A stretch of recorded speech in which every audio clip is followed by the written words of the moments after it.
the elusive man, Commander. I figure you've got a few words for him, too.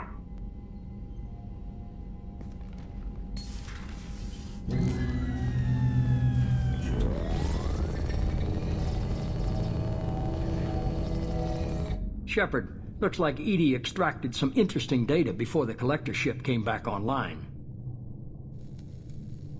She also discovered that the Turian distress signal originated from the collectors. There's no way you thought it was real. Without that information, we don't reach the collector homeworld, and you and every other human may as well be dead. It was a trap, but I was confident in your abilities. And don't forget Edie.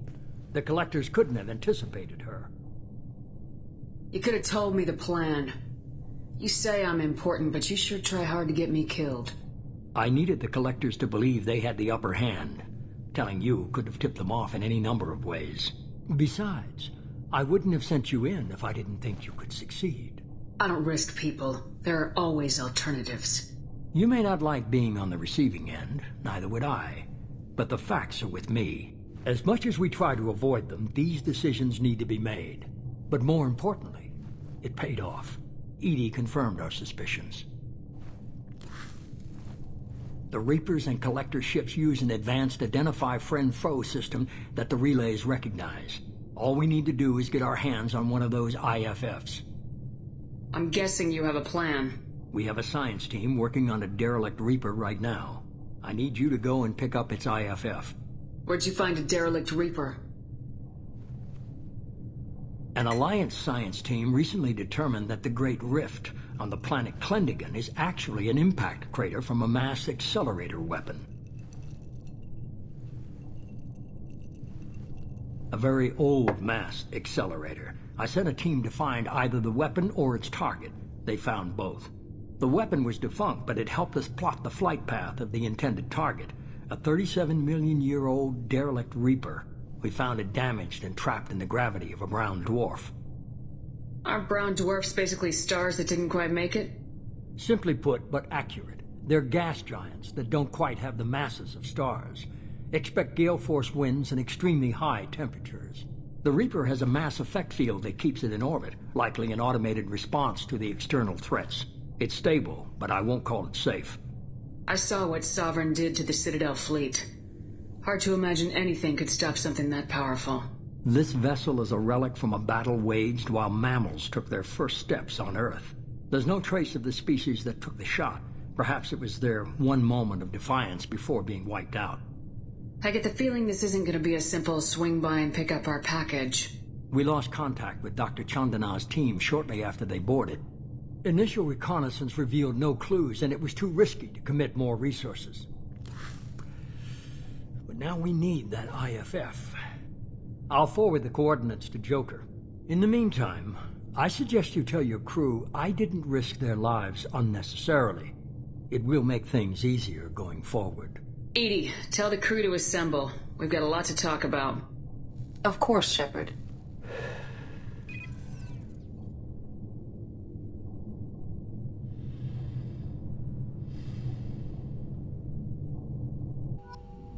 So the elusive man didn't sell us out. Could have fooled me. Lied to us, used us, needed access to the collector databanks. Necessary risk. There really wasn't any other choice. Let's just hope this IFF works. My analysis is accurate, Shepard. I have also determined the approximate location of the collector homeworld based on navigational data from their vessel.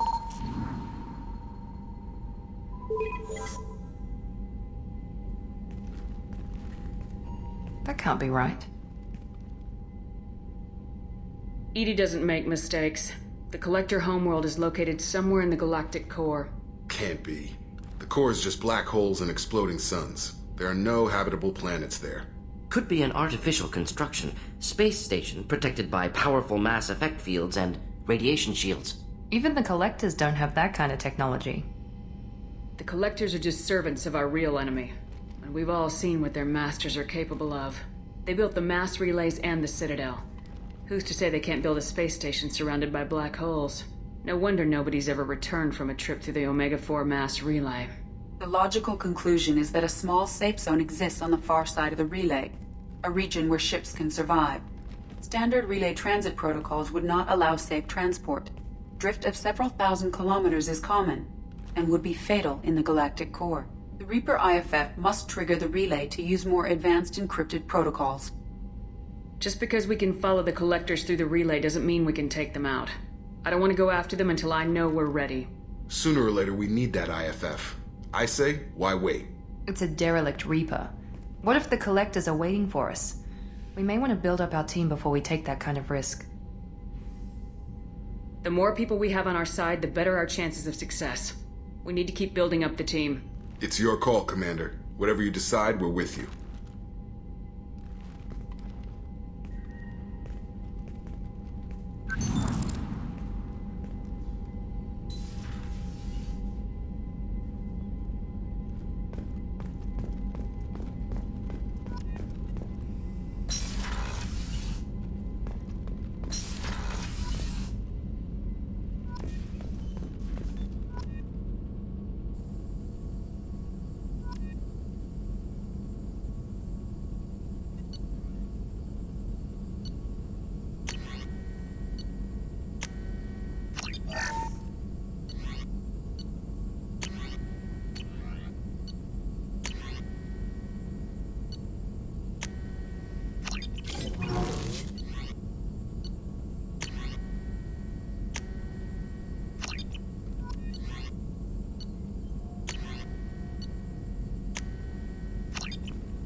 You had me so worried when you were trapped on the Collector ship.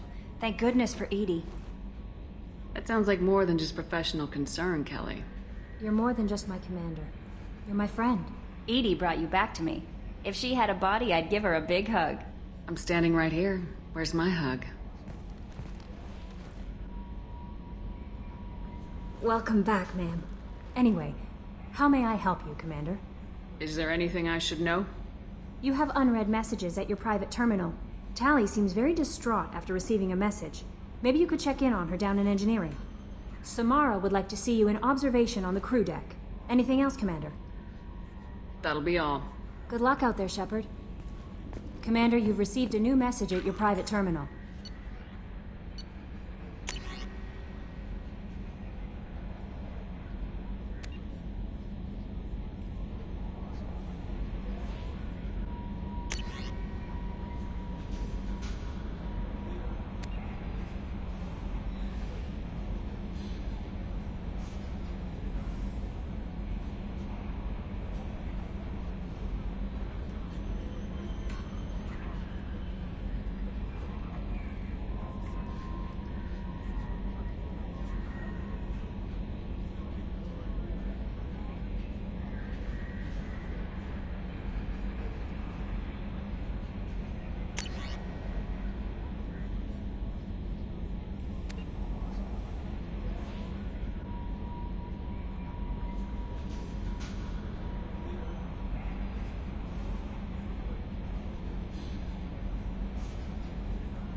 Shepard, I'm glad you came by. I may need your help. I just received a message from the migrant fleet. The Admiralty Board has accused me of treason. I'm scared, Shepard. Nobody who knows you could believe you'd betray your people, Tali. I don't know. They don't lay charges like this unless the evidence seems absolute. But thanks. I appreciate your faith in me, Shepard. Is it because you're working with Cerberus? I'm not working with Cerberus. I'm working with you. And I got leave to serve on the Normandy again. I have no idea what they're accusing me of. You'd think I would remember if I betrayed the fleet. What happens when a Quarian is accused of treason? There's a hearing, with members of the Admiralty Board acting as judges. My father is an admiral on the board. He'll have to recuse himself from judgment. I can't even imagine what he's thinking right now. The punishment for treason is exile. If they convict me, I can never go back. So you have no idea why they're accusing you? None. The specifics of charges like this are rarely discussed on open channels. I won't know any more until I get to the flotilla. What happens if you're convicted? Like I said, exile. The specifics are up to the judges. If it's deemed only a tragic mistake in judgment, the guilty party might receive a small ship and supplies. Not that it really matters. Either way, if I'm convicted, I'll never see the migrant fleet again. So no prison and no death penalty? We don't have the spare resources for long-term incarceration. Monitored work detail is more effective. And we don't have enough people to afford executions. An exile can still have children, and those children are welcomed back to the fleet. How often is someone from the fleet charged with treason? It's rare. It must be something that affects the entire flotilla, not just one ship. The most recent one was Anora Vanya Vasilani, an engineer who handed over fleet defense schematics to the Batarians. She had good intentions. The Batarians were contracted to upgrade our systems, but they passed the defense schematics to a pirate gang. Was she convicted? No. She made a suicide run on the pirate gang. She destroyed them before they could attack the fleet. She was pardoned posthumously. Let's hope I don't have to prove my innocence that way. Okay. Let's go find the flotilla. I was going to book passage on another ship. I didn't think there would be time for you to help. Thank you, Shepard. I'll program the Normandy with the flotilla's current location. The admirals will be waiting for us.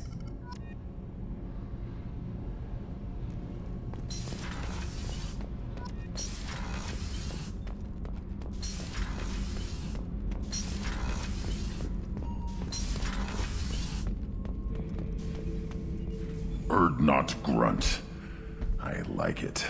I have a clan. That makes me... It makes me want to fight, not just able to. At Uvink, I wanted to disembowel him, to tear out his spine like a trophy. We started this because you were losing control. Now you sound more violent than ever. Rex said I was normal. Just had this built-up stuff because of being grown in the tank. Now that I know it's not an outside thing, and I have a place as a Krogan, I like it. Our enemies are in trouble, Shepard, and we better not run out of targets. I'm not planning on living like this forever, Grunt. Talk like that, and it won't be your choice. I'm sure as hell not quitting with a whimper. Just so you're clear where we stand.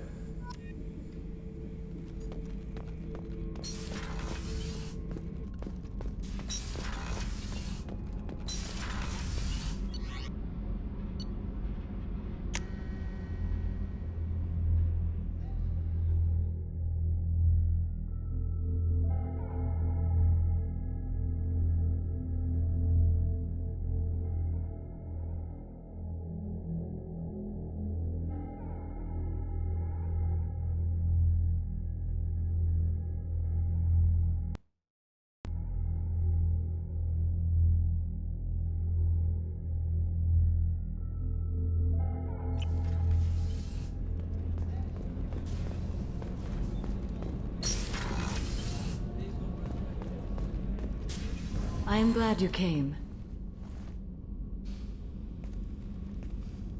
I must ask for your help. That is not easy for me. It's all right. Just tell me what you need. When we met on Ilium, I told you about a very dangerous person I was pursuing. Using the information you obtained, I have located her. She's been going by the name Morinth. I would like to apprehend her before she disappears again. Didn't you say you'd pick up her trail after our mission?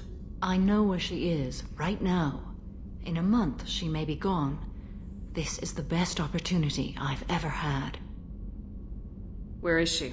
Omega, a nightclub called Afterlife, which seems a perfect place for her to hunt.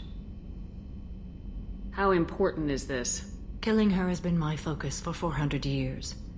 It is the most important thing in my life, and the reason I became a Justicar.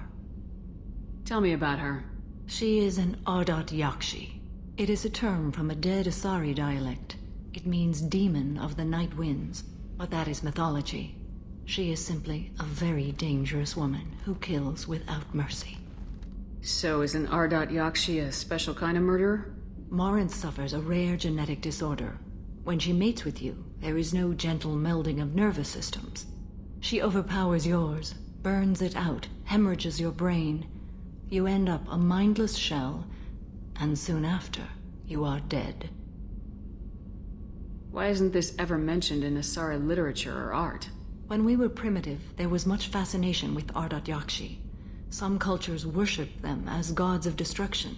Now the Asari have a place in the galaxy, and they don't wish this defect to be widely known. As far as I know, only 3 exist today. 2 chose a life of seclusion. The 3rd ran. Morinth. She ran, and I am sworn to kill her. I don't know that I blame her for running. When she fled, she proved her addiction. She was not taking a great moral stand. She simply wants to keep killing. She is a tragic figure, but not a sympathetic one. Can't she abstain? Each encounter gives her strength. The effect is narcotic. The more she does it, the more she needs to do it. She will never stop. She can't. So you hunt down these Asari just because they're born with a genetic condition? It manifests with maturity. When one is diagnosed, she is offered the chance to live in seclusion and comfort. If she refuses, it shows her addiction to the ecstasy she gets from killing her mates. There is no redemption for such a person. They have to choose between prison and death. It is an addictive condition. Remember how adaptive we are. If Morinth does not want to be cured, she won't be. This is definitely worthy of your full attention. She confuses her victims, twists their feelings. They will do anything for her favor. We need to stop her. Thank you, Commander. There are no words to express what this means to me. There is one thing more. This creature, this monster. She is my daughter. You said this is genetic. How many children do you have? 3. And 3 Ardat Yakshi are in existence today. It is as it sounds. Morinth was always the wild one. She was happy and free, but selfish. I cannot imagine what this is like for you. I do not want pity, Shepard. I do not accept it. My daughter's condition is my fault, and my redemption lies in killing her. Do not pity me. Simply understand my situation. How did all this happen? I spent my youth on the move, adventuring. I killed people, mated with them, or just danced the night away. I learned so much, experienced so much, and then my matron days came. I could finally sit back, bask and enjoy my family. But in one moment, it was all taken away. Sounds terrible. I sat in a med lab while a nearsighted doctor droned at me, and I learned that nothing was as I thought it would be. I gave up all that I possessed.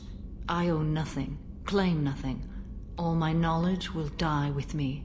Now my purpose is to destroy my own children. Those moments change you.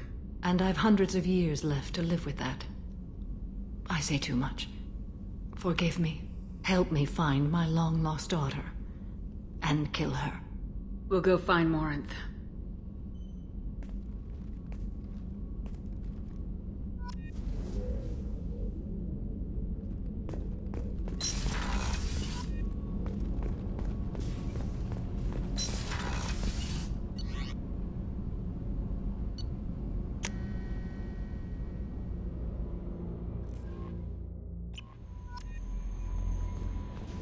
No messages for you, Commander.